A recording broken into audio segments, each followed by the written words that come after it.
सुगंधा और उसकी सास कांता के बीच एक अजीब सी जंग रहती थी। ये जंग थी किचन में कौन ज्यादा अच्छा काम करेगा और घर के सदस्यों के दिल जीतेगा। और उनकी इस जंग में हमेशा कुर्बान होते थे उनके दोनों पति। कैसे? आइए देखते हैं इस किचन पॉलिटिक्स की कहानी में। एक दिन किचन में, माँ जी, आज मैं बना रही हूँ मेथी की सब्जी। इस खाने से घर वालों के पेट की सारी समस्या खत्म हो जाएगी।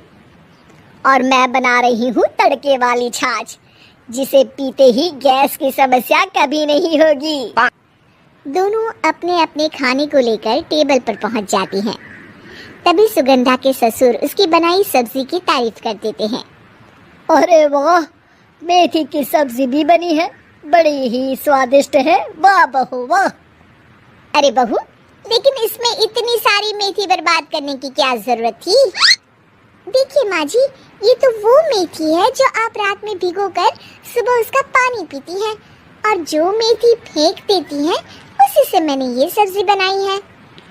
अरे वाह बहू, तुमने तो बड़ा ही समझदारी का काम किया। बस अब क्या था, कांता जी का तो मानो ये सुनकर खून ही सूख गया। वो फैसला कर लेती है कि किसी भी तरह वो अपने खाने की तारीफ लेकर ही रहेगी और सुगंधा को किचन में उसकी कमियां गिनाएगी। कांता फ्रिज खोलकर देख रही होती है और फिर सुगंधा से कहती है, अरे बहू, ये क्या, पूरा फ्रिज गंदा पड़ा है। तभी वहाँ सुगंधा का पति आ जाता है। वो सुगंधा को डांट कर कहता है, सुगंधा, तुम्हें कितनी बार कह रखा है कि वायरस फैल रहा है, साफ सफाई का पूरा ख्याल रखना है, लेकिन तुम किचन में इतनी गंदगी रखोगी तो कैसे चलेगा।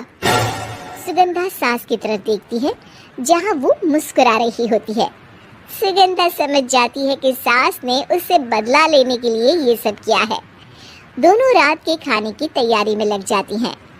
दोनों ना एक दूसरे की तरफ देखती हैं और ना ही एक दूसरे से बातें करती हैं। रात को खाने की टेबल पर एक एक कर दोनों कई तरह के अलग अलग व्यंजन टेबल पर लगा देती हैं और अपने अपने पति के पास जाकर खड़ी हो जाती हैं। अरे खाइए जी खाइए, मैंने बड़ी मेहनत से बनाया है। प्लेट में वो खाना डालती हैं। सुगंधा भी दोनों के प्लेट में खाना डालते हुए कहती है, बड़ी ही मेहनत लगी है इस खाने को बनाने में। हाँ, दोनों को ना चाहते हुए भी सारा खाना खाना पड़ता है। कहीं दही तो कहीं मलाई तो कहीं मसाला।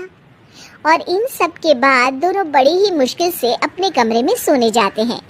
लेकिन अगली सुबह सुगंधा का पति चिल्ला रहा होता है, हाय रे, हाय मेरा तो पेट खराब हो गया। हाय माँ, बहुत दर्द हो रहा है। तो वहीं कांता के कमरे से भी कुछ ऐसी ही आवाज आने लगती है। हे भगवान, इस सास बहू की लड़ाई हमारी जान लेकर रहेगी। जाओ कोई डॉक्टर को बुला कर लाओ। डॉक्टर आते हैं। दोनों को देखकर कांता और सुगंधा से कहती हैं, देखिए, आप दोनों इन्हें खाने में हल्का ही दीजिएगा। हो सके तो रात का खाना जल्दी खाया करें और वॉक किया करें।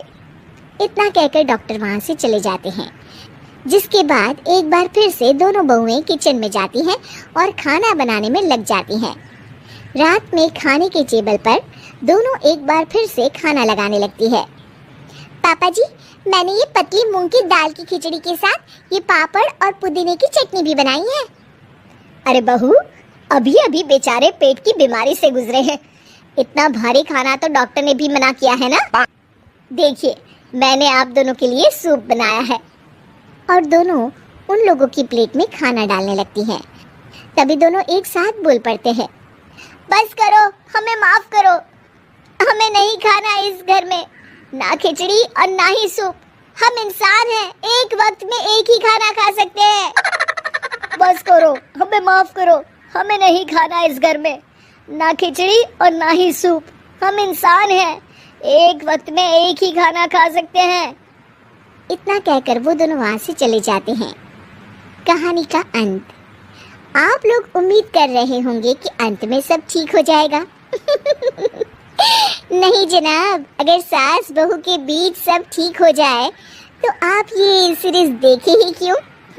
तो मजा लीजिए इस चैनल में सास बहू से जुड़ी कहानियों का, क्योंकि ये ऐसा रिश्ता है जिसकी मिठास उसकी खटास में हमेशा ज्यादा ही रहती है।